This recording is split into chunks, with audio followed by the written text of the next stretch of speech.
Good morning, everyone. It's Eileen here from Stress Coach Training and Empaths and Sensitives. Now, I wanted to pop in. I actually planned to pop in the last few weeks, but I have had a lot of things going on. So basically, I wanted to give you some tips to how to cushion yourself from the present crisis. And a lot of these, strategies will help you no matter what sort of crisis or challenge that you're presently going through. But at the moment, what I'm talking about is the challenges with the COVID 19. Okay. So,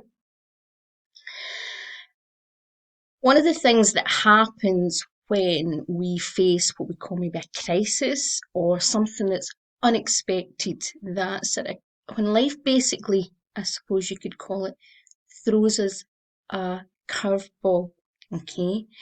One of the first things that happens is we often go through different stages, and sometimes it can be a bit of shock, denial, and we can move back and forward, okay, through some of those stages, okay. But what tends to be triggered is our primal fear. Okay, and it's basically this is where the stress response kicks in. Okay, fear is one of the things that um, tends to, as humans, it really sort of kicks in and has us either, taking action. And if you think about, I'm just going to explain, if you think about the fight or flight response, a fight, flight, or freeze response. So I'll go over that for, just to refresh people's minds. So basically, the stress response is what we call the survival response, and it's an innate part of us that has been there to help us survive difficult and life-threatening situations, okay, and life challenges. And basically, it started off, if you think in prehistoric time, okay, to survive, we would have to fight for food, fight our enemies, okay, and or flight, run away from animals, run away from enemies, or sometimes what we call freeze, and that tends to happen when people are in shock and they don't know what to do. But in most situations, we deal with most situations by either wanting to react or wanting to run away from the situation. Okay? And we actually all do this in sort of different ways. Obviously, in prehistoric times, it would be, more obvious, right? And even though we are not dealing with that kind of, very primal problems where really survival did depend on getting enough food, okay, and or would starve, or having to fight animals and dinosaurs and saber-toothed tigers. There is very much that sort of primal aspect or sort of system and processes that is still there. Okay. But what tends to happen today is that it's lots of things that trigger that off that technically probably shouldn't, okay, but it's our beliefs about things. A lot of things that happen to us on a day-to-day basis, it's very much your conditioning. It's patterns that have been formed and beliefs that have been formed because of upbringing, because of even the education system, the way that our culture, the government. There's so many factors that um, actually influence our thinking and the way that we believe things and how we respond to things. Okay, so in today's society, a lot of us have formed these sort of very strong attachments to our identity.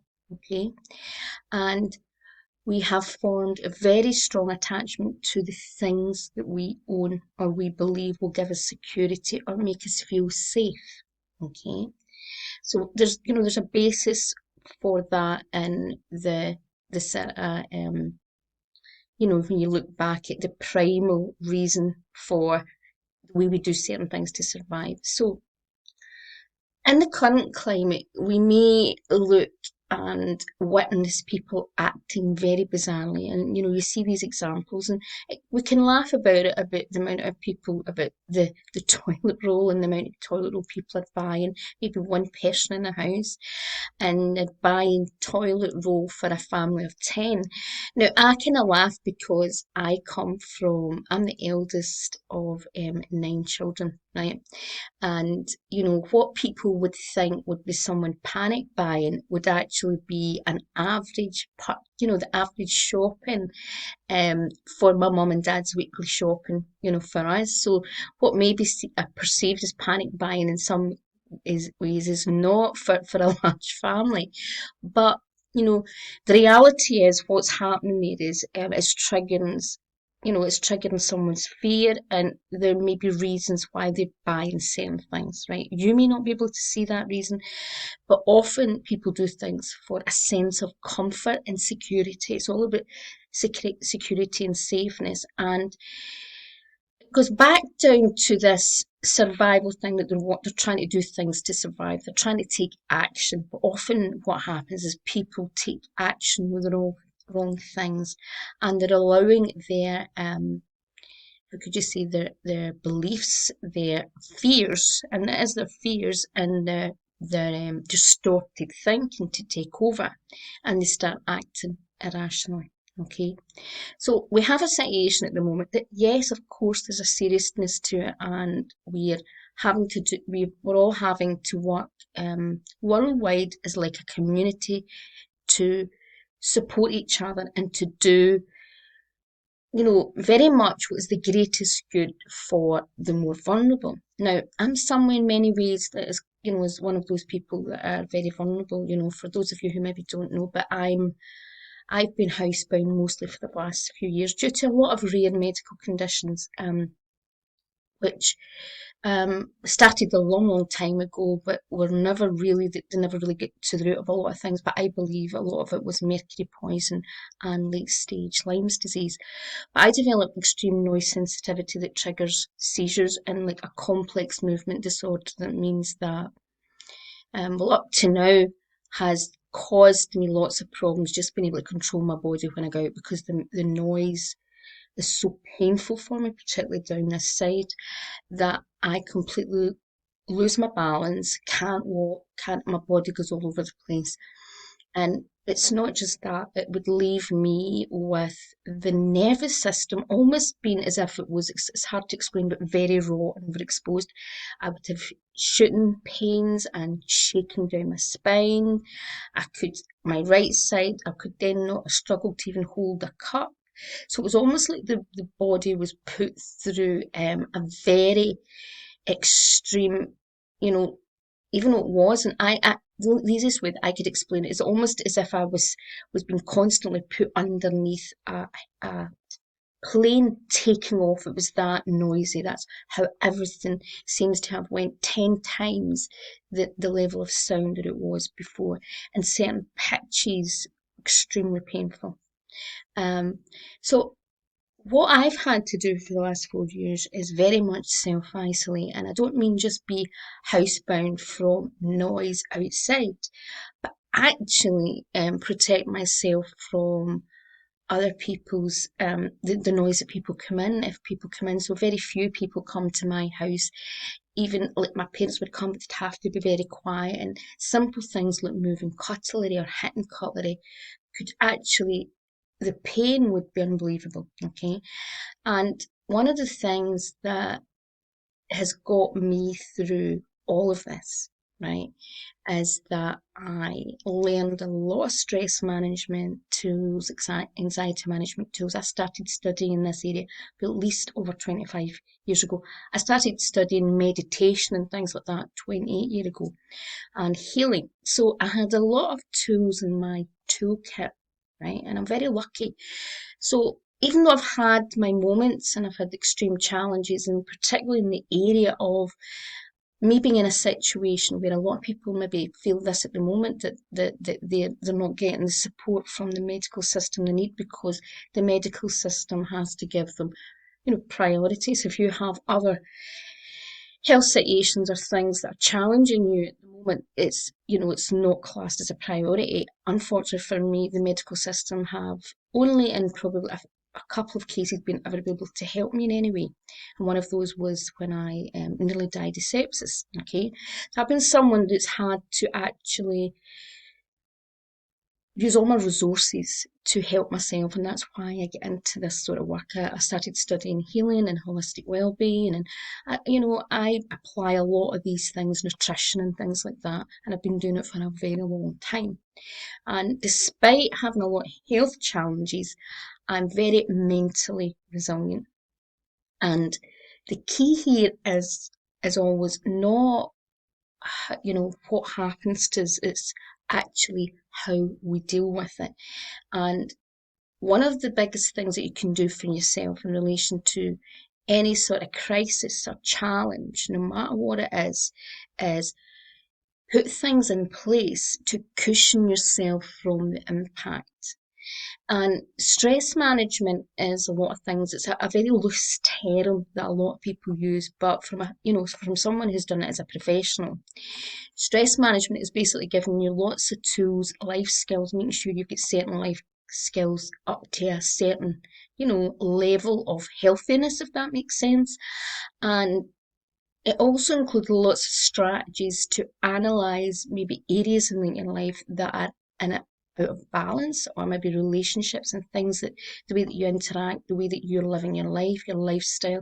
So stress management involves a lot of things.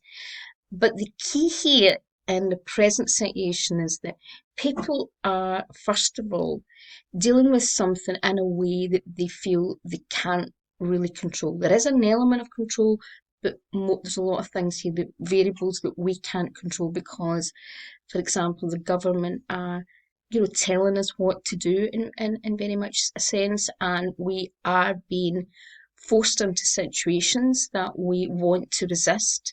And resistance is a big part of people feeling anxious and stressed, okay? And people who really struggle, who like to control everything, who like to control their environment, who like to control their daily routine, this kind of situation can really bring up a lot of old things that maybe haven't been dealt with, right? Okay, so the first thing I would always say to people is you have to think of cushioning yourself from all these changes, right? And making structure and also getting out of your head. There is an element of having a positive mindset, okay, but there can be challenges with that. If someone is, and again, it's been in this field for a lot of time. The problem with everything, looking at everything from a positive mindset, or and what I mean, or looking at everything as positive rather than negative, is that sometimes people can hide their head in the sand, not deal with things, and push emotions and other things down under the surface. Now, other than being mostly, someone who supported people with anxiety and stress, a large part of my work was teaching meditation. So I've done that as a big part of my work for the last 20 years. And what meditation has taught me, okay, is that meditation is something that you can't just learn in a year. It's not something you can just be a teacher in a couple of days in a year. I studied meditation for about 8 to 10 years before I really started putting myself formally out as a meditation teacher. I used to teach people sort of certain meditation tools, but I didn't actually class myself as a meditation teacher right away, because meditation is about not just teaching people how to be in the moment, how to be present, okay? It's helping people in many ways let go of old conditioning and unlearning, right? So even today, I'm still learning, more and more about life, and what I need to unlearn in relation to the principles of meditation and even being, more mindful. Okay, and the key here is if you can learn to stop and be fully present, if you can learn how to take one day at a time and be the witness to your thoughts, and this is the key, be the witness rather than the person that is so engaged with the monkey mind that is an example of a headless chicken, right? So the easiest way to explain it is that we, in today's society, we place so much importance on the mind. And the mind is a very powerful thing. And yes, the mind can send us down sometimes one path or another path. But there is actually another path that people fail to see. And that is actually having the ability to, in some ways, and it's, it's always way to explain it, but override that and actually be a witness to the thoughts in the mind. And that's what I mean in the racing thoughts. It's more about being a witness to the thoughts, right? When you can be more a witness to your thoughts and an observer rather than a participant, rather than someone that's more passive and so involved or, so engaged. And what I mean is that the mind's ruling you, right? The mind is taking over. Once you become a witness, you start to detach yourself from the things that we actually that we get so engaged in. And when you're in the fear and you're in this anxiety and stress response, and when it's continuing, when you're seeing more and more things on the television, you've been told this story, and other people around you are filling you with more anxiety and stress because of their stories about the current situation or their beliefs about the current situation. What happens is that when you get entangled in that you're kind of reliving this story, and you're reliving the story over and over and over again. So it's not the present crisis, it's the problem. It's not the present situation, it's our beliefs about it. Okay? But when we can take a rest from that and we can move beyond our thoughts and we can take more space to have more space in our mind, and we can have time to have more quiet time, what happens is we start to recognise those unhealthy patterns and the distorted thinking and the busy mind that likes to keep us busy, but often likes to keep us in a very unhealthy thought pattern.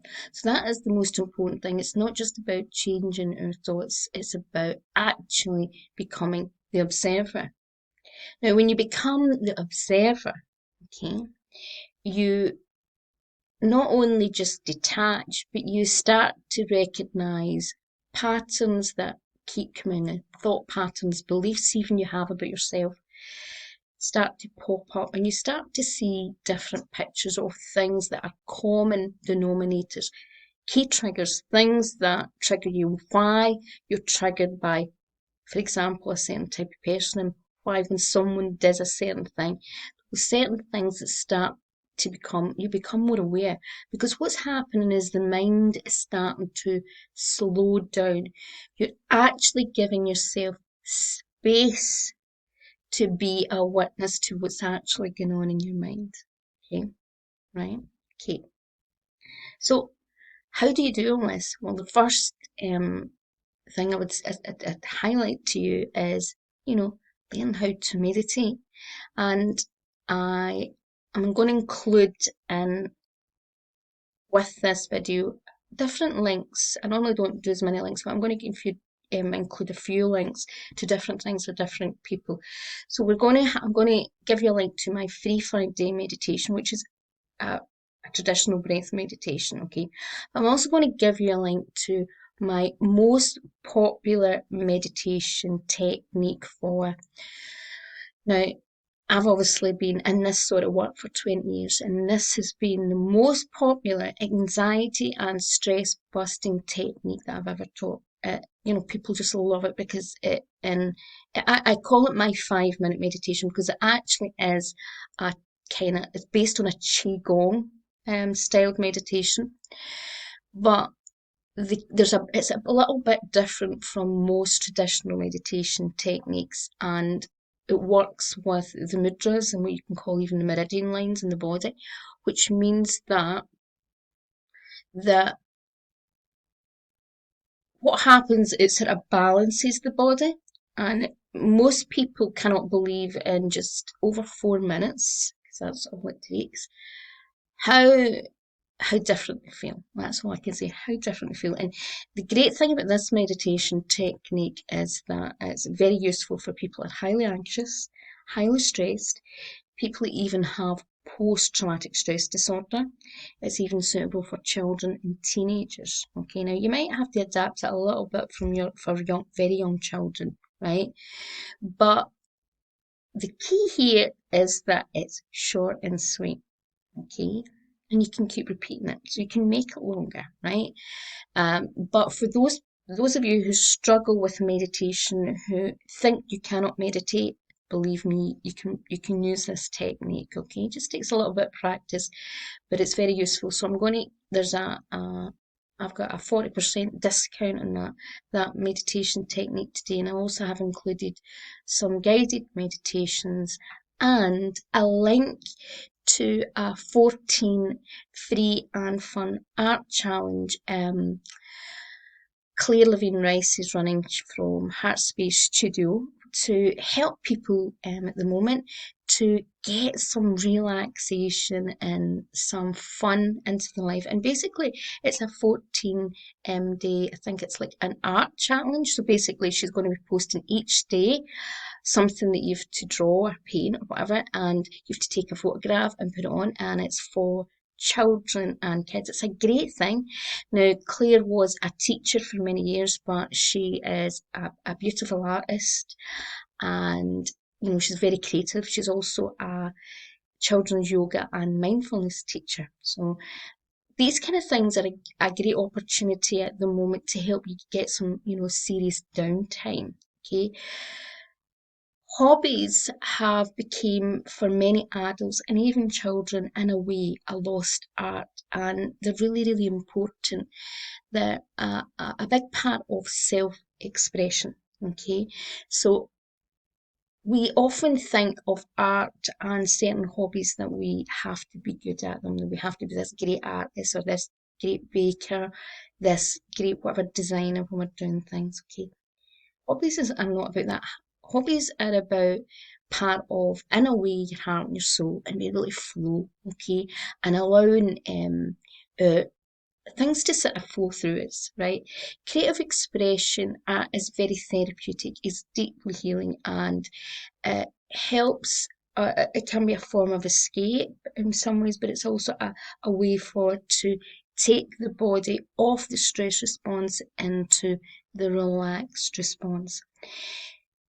If you are in self-isolation at the moment, or even if you're working in the front line, but the family's mostly in self-isolation and there's a lot going on, encouraging people to take up nice, relaxing, calming hobbies can make a powerful difference. Believe me, they really can if you can find hobbies that suit everyone in the family.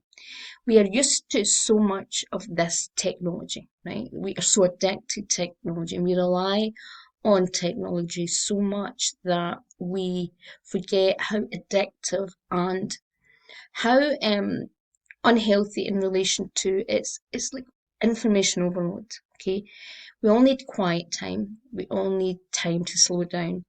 And hobbies are a great way to do that. They're also great for our motor skills and can help and balance the left and right brain and do all sorts of other things that improve our well-being.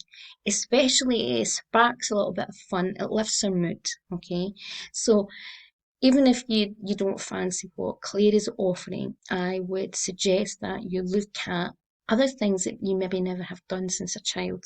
There are so many things you can do.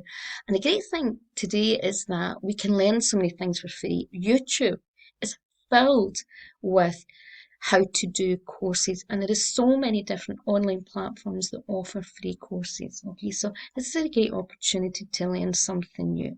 Okay, and no matter what sort of crisis that you're dealing with, we all need time out. We all need time away from the situation. So if you're stuck in a family, and even if you're in a big family and it's a small home, what another thing that you could do and for your family is have times when everyone can be in their own. Okay, so if children share a bedroom, you can have a sort of timetable when when children can have that room in their own or have their space, their corner, and these sort of things can help people feel balanced. We all need some time to recuperate from everyone else. That's me time is important. Children that are highly sensitive and empathic, or adults that are highly sensitive and empathic will need this more. I know as someone who's extremely highly sensitive and empathic, even though I come from a very loving family of 9, I really needed my time, my own time, and it's something that I struggled because of lots of reasons. I didn't have very healthy boundaries, which I believe had big other impacts on my health. Healthy boundaries are really important. So for children particularly are highly empathic and sensitive, they often do not understand how to have boundaries and how to make sure that they have that meeting, even though they want to and they're drawn to. Particularly the empathic child, the problem with an empathic child is that empathic child feels everyone's pain and is very tuned in to everyone else's needs, but often is not really self-aware of their own needs because they pick up everyone else's energy, everyone's stuff, and if they're extremely empathic, like I am, they pick up all sorts of things. I mean, people literally feel people's anxiety and stress sometimes like dialed up 10 or 20 times. I can feel the physical symptoms and sometimes conditions and all sorts of things. So, be aware of, these sort of issues if you have children or other adults in the house that may have these issues. If you're highly empathic and highly sensitive and you're having to go in the front line or having to do things that are quite challenging, self-care is really important. And even though I'm not a big believer in one way of protecting our energy in the way that we're thinking that there's a reason to be fearful, right? Okay. We are in a situation where most people today around us at this point are stressed and anxious. And that's so what empaths and sensitives tend to pick up is the collective, particularly empaths, this collective anxiety and stress. So it's more important than ever to protect your energy and even imagine yourself in a nice golden bubble, okay? And doing things to make sure that you're looking after yourself. And that should apply to everyone at the moment, that you're eating well, that you're not self-soothing through unhealthy habits, like, going to always the comfort food, the stimulants, the alcohol, the nicotine, the things they're going to they can be very tempting in times of crisis, but will actually make you feel worse and are actually going to put your immune system they're going to make your immune system more compromised. Okay, so that's the last thing the NHS needs, and the last thing obviously you want. Okay, and you consider. So these are things that you should consider. But other than obviously being in the moment and thinking about things like hobbies, this is a great opportunity to create projects, purposeful projects, and motivate yourself and motivate the family into doing something that you've really always wanted to do or something that be worthwhile, even if that is helping others. Okay, it gives you something to get up and it helps you have a sort of routine. And this is the next thing I'm going to talk about. Schedule and routine is really, really important through crisis. It can be the time that a lot of people want to maybe sleep more, eat more, and maybe stay up very late at night. And even though you can maybe slide a little bit and be a little bit easier on yourself than what you normally would have to do if you're always someone that has to get up early for work, of course you can have that extra hour, but still have some sort of structure and stick to that each day. And particularly again, if you're in a family routine, this is really important to support children. Um, Routines improve your mental well-being. Routine helps people to know that they've got something that brings a normality, okay? And in a way, it's an element of control. It is a bit of an element of control, but it just gives you sort of certain things to know. And for children, they like that routine and schedule, even though they might resist some of it initially. It really supports them. It gives them a sense of, right, okay, that's just what happens at this time. They're not getting too many things that are unexpected. When we're faced with lots of things that seem to be challenge the routine, right? If you can try and reinforce that routine again, it gives this sense of comfort and reassurance. Okay, right. Now, I've talked a little bit about, so the element of control. So even though one of the big things that I teach is about helping people to let go of an element of need to control. When we take action and do things that are positive and things that will support us feeling less anxious and stressed, obviously things get a bit better. So putting things into place and things like shopping, planning ahead without getting into panic buying, but doing things in an organised and logical way, being sort of a little bit prepared makes things a lot easier, okay? But do not get stuck into this situation that you are accounting, you're constantly thinking months ahead, right, and weeks ahead. Bring yourself back and be fully in the moment, right? Because see, when you start doing that, you can make yourself ill. I've spent the at least 4 years, and I think it's nearly 5 years, mostly self isolating or being housebound. And how did I get through that? How did I get through that without having a lot of people, coming in and interacting? Well, first of all, I took one day at a time. Okay. The second thing, I tend to get up and focus on what I can do, not what I can't do. Okay. Even though I've had more skill issues, I've had things I couldn't even sign my name or write.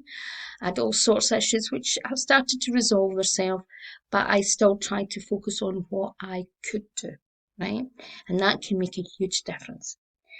Also, I did a lot of things to support my well-being so that I was more likely. Again, it's your food, your stimulants. If you start to have stimulants, that's going to pull you down. I'm a very healthy eater. I do all the things to support my body, and mentally, I do obviously things like meditation. I take time to relax and unwind, but big thing for me is I wake up every day and ask how I can be of service. Now, that's what works for me.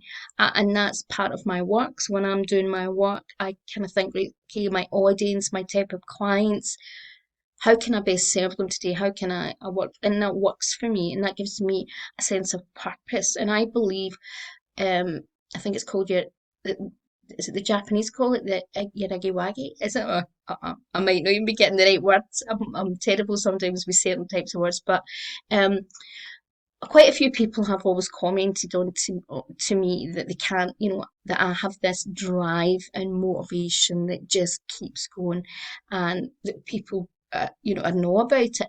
And they ask me now, despite what everything you face, Eileen, and all the challenges you've went through the last 30 years with your health, you always keep going.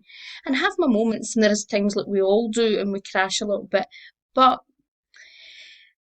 I am very, very lucky. I work very heart-based, but because of the challenges that I faced very sort of young and the way that situations happened for me, I had to adapt a lot, adapt constantly to different disabilities and different situations.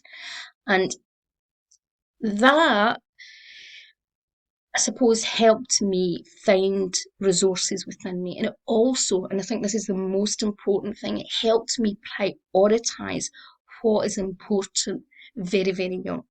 Okay. I do not get caught up. A lot of people may perceive, because I do have a lot of businesses, that I make tons of money, and that's so far from the truth, because this is the reality in this type of industry. It's very hard. It's a very saturated market now, even though I have quite unique qualifications and experience. But one of the things that I say to people is my work's my baby, and I've been very lucky to find a lot of passion in that. But it all comes from this sense of purpose that I feel that I just know that I'm doing what I'm supposed to do. That helps a lot. And even if you're struggling at the moment to know what to do, one of the things that I would say is do things that you naturally do every day. I'm one of these people that I'm a giver. Okay, now, yes, one of my biggest life challenges has been overgiving and not having anything left for myself, but I find it very natural to give. It's not like, I don't do it just to receive. It's something that does come. And yeah, some of that conditioning may be because I was brought up and I was the eldest of nine children. But it served me in many ways because I get up and I focus on what I can do and what I can share with the world, because I spent a large part of my 20s being unable to work, and I was someone who was highly ambitious, at a young age. So I wanted to achieve things. And then I spent a large part of my 20s being bed and housebound and hardly been able to do anything of the things that I took for granted. So I learned what it felt like to be robbed of so many things. And even when I got better, I still had a lot of mobility and other serious medical issues that most people who didn't really know me in a very close way would never have known. Okay. But it's things that really impacted my quality of life and, and how to structure my day. So I had to look at life from a different perspective. I had to look at what was really, really important. And one of the things that I'm noticing, which I think is a great gift, is that a lot more people are starting to recognize what is truly important. And they're stepping up and they're looking at how they can be of purpose. Every single person can live their purpose in just doing what they're good at. That may be something practical. That might be something like listening, supporting others, just being kind, saying kind words, or sharing some knowledge, expertise, skills. Everyone can do something. And even at the moment, if you feel a bit helpless that you're having to step back, stepping back and remaining calm and healthy is the most positive thing that you can do to contribute at the moment, because the more people remain healthy and calm, the general energy, everyone start to feel much stronger. Okay, so I've shared a lot of things, but I know there's still a lot of people really struggling, and a lot of people feel very overwhelmed. And it's about you remembering that in many ways it is a perception of things. And if we see it as a pandemic, if we see it as a major drama, if we see it as terrible and awful and horrendous, it will be horrendous for us. But if we just look at it as another challenge of life and just something, a storm that's going to pass, it will pass. But during that storm, you can be the witness or you can be right in the middle of it. It's your choice. Okay. So I want you to have a wonderful weekend, okay? And, you know, take the opportunity to see the links below, and, there's a free meditation, and I'm going to share some other resources that might help you at this point. Bye for now.